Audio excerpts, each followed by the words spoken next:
Max TV భక్తి ప్రేక్షకులకు నమస్కారం. ఉగాది సందర్భంగా క్రోధీనామ సంవత్సరంలో 12 రాసుల వారికి వారి ఆదాయ వ్యయాలు, అలాగే చదువు, వ్యాపారం, ఉద్యోగం మొదలగు విషయాల గురించి ఎలా ఉంటుంది అని తెలియజేయడానికి ఈరోజు స్టూడియోలో మనతో ఉన్నారు ప్రముఖ జ్యోతిష్య పండితులు సత్యనారాయణ మూర్తి గారు. వారి మాటల్లోనే తెలుసుకుందాం. నమస్కారం గురుగారు. నమస్కారం మా అనుజ్ఞ. గురుగారు, మీనరాశి వారికి ఈ క్రోధీనామ సంవత్సరంలో ఆదాయ వ్యయాలు, అలాగే సంవత్సరం మొత్తం వారికి అన్ని రంగాల్లో వారికి వచ్చే ప్రతిఫలాలు, అలాగే సమస్యలు తెలియజేస్తారా? మనకి ఈ 2024 సంవత్సరంలో ఏప్రిల్ 9 నుంచి మనకి ఉగాది స్టార్ట్ అవుతుంది. అక్కడి నుంచి క్రోధినామ సంవత్సరం స్టార్ట్ అయింది. మనకి దాంట్లో ఈ మీనరాశి వాళ్ళకి ఆదాయం 11 ఉంది, వ్యయం 5 ఉంది. అంటే ఆదాయం బాగా పెరిగిందనమాట చక్కగా. కాబట్టి కష్టాల కంటే కూడా సుఖాలు ఎక్కువగా ఉన్నాయి. సంతానం లేనటువంటి వాళ్ళకి సంతానం, ఆల్రెడీ పుట్టినటువంటి వాళ్ళ దగ్గర ద్వారా వీళ్ళకి సుఖం, సంతోషం లభించడం, ఇలాంటివన్నీ కూడా ఈ ఆదాయంలో 11 ద్వారా తెలియచేయబడతాయి అన్నమాట. ఇక రాజ్యపూజ్యం 2, అవమానం 4. కాబట్టి వీళ్ళు గౌరవానికంటే కూడా కొంచెం గౌరవ హాని జరగడానికి అవకాశాలు ఉన్నాయి. కాబట్టి వృత్తి, వ్యాపార, ఉద్యోగ విషయాల దగ్గరికి వచ్చేసరికి వీళ్ళు గొప్పగా ఎదుగుతారు. అండ్ హెడ్ క్వార్టర్స్ నుంచి వీళ్ళు వర్క్ ఫ్రమ్ హోమ్ చేస్తున్నా సరే ఇంకా చెయ్యని అంటారు, కానీ హెడ్ క్వార్టర్స్లు పిలవరు. అలాగే అమెరికా నుంచి వీళ్ళకి కొంతమంది సాఫ్ట్వేర్ ఇంజనీర్లు అవని, ప్రైవేట్ జాబ్లు ఫారిన్లో ట్రై చేసే వాళ్ళు కానీ, ఎంతో కాలంగా ట్రై చేస్తున్నటువంటి వాళ్ళకి ఆఫర్ లెటర్స్ రావడం జరుగుతాయి. అంటే వృత్తి, వ్యాపార, ఉద్యోగ విషయాల్లో రాణింపు అనేటటువంటిది ఉంది, చక్కగా ఎదుగుదల ఉంది, జీతపత్యాలు పెరుగుతాయి, టీఏలు, డిఏలు, అరియర్స్లు ఏ విధంగా కూడా బకాయిలు ఉండవు. అన్ని బకాయిలు కూడా వీళ్ళకి తీరిపోవడం అనేటటువంటిది జరుగుతుంది.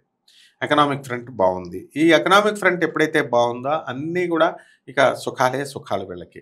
నెక్స్ట్, ఈ మీనరాశి వాళ్ళు స్టూడెంట్స్ ఉన్నారు. ఈ స్టూడెంట్స్కి ఏంటంటే చక్కగా చదువు ఇంకా బాగా చదివితే కనుక ఇంకా ఎక్కువ మార్కులు రావడానికి అవకాశాలు ఉన్నాయి. విదేశాలకు వెళ్ళాలి అనేటటువంటి విద్యార్థులందరికీ కూడా విదేశాలకు వెళ్ళిపోతారు. అక్కడి నుంచి వాళ్ళకి వీసాలు ఏమీ ఆగవు. ఇంటర్వ్యూస్లో వాళ్ళు పాస్ అవ్వడము ఇవన్నీ కూడా యాదృచ్ఛికంగా చక్కగా జరిగిపోతాయి అన్నమాట. అలాగే ఈ స్త్రీలు ఎవరైతే ఉన్నారో ఈ మీనరాశి వాళ్ళ కుటుంబం మమ్మల్ని గుర్తించట్లేదండి, మా ఇంట్లో సభ్యులు గుర్తించట్లేదు అనుకునేటటువంటి వాళ్ళకి వీళ్ళని అడగకుండా ఏ పని కూడా చేయరు. కాబట్టి స్త్రీలందరూ కూడా చక్కగా మనశ్శాంతి, గౌరవం ఇవన్నీ కూడా నాకు ఇస్తున్నారు అని కొంచెం సంతోషపడేటటువంటి సమయం.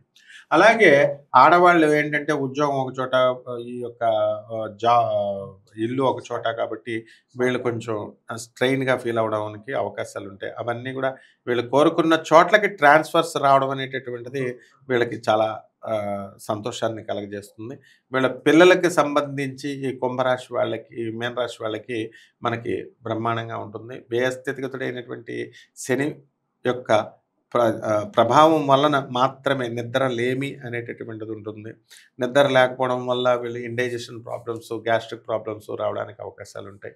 కాబట్టి ఈ యొక్క వ్యాపారాల దగ్గరికి వచ్చేసరికి ఇనుము సంబంధించినటువంటి బిజినెస్లు వీళ్ళు చేయకూడదు.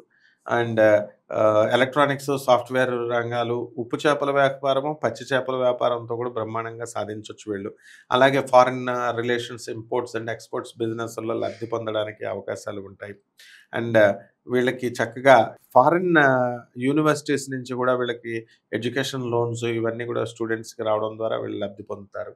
ఇకపోతే స్త్రీలు ఎవరైతే వివాహాలు కావడం లేదని బాధపడుతున్నారో అటువంటి వాళ్ళందరికీ కూడా లేట్ మ్యారేజెస్ కూడా అయిపోవడానికి అవకాశాలు ఉంటాయి. అండ్ సంతానం లేనటువంటి వాళ్ళకి వీళ్ళకి సంతానం కలగడానికి కూడా అవకాశాలు పుష్కలంగా ఉన్నాయి.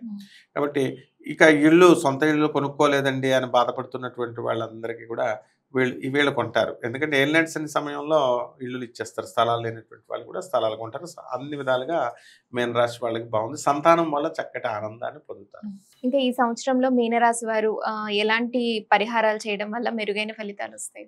ఏలినాటి శని కాబట్టి వీళ్ళకి సప్తమంలో ఉన్నటువంటి కేతు బాధిస్తూ ఉంటాడు. భార్య ఆరోగ్యం గురించి ఆలోచిస్తాడు, ఖర్చు పెట్టిస్తూ ఉంటాడు. కాబట్టి ఏలినాటి శనికేమో శనిని చేసుకోవాలా, సప్తమంలో ఉన్నటువంటి కేతువుకి చేసుకోవాలా. కేతు జపం, కేతు స్తోత్రాలు, కేతువుకి కిలోంపావు ఉలవల్ని, చిత్రవర్ణం అంటే మల్టీ కలర్డ్ వస్త్రాన్ని మనం పేద బ్రాహ్మణులకి సోమవారం నాడు ఉదయం 8 గంటలకి ఉదయం 7 గంటలకి వీళ్ళు దానం చేయడం ద్వారా బ్రహ్మాండంగా ఉంటుంది ఒకటి.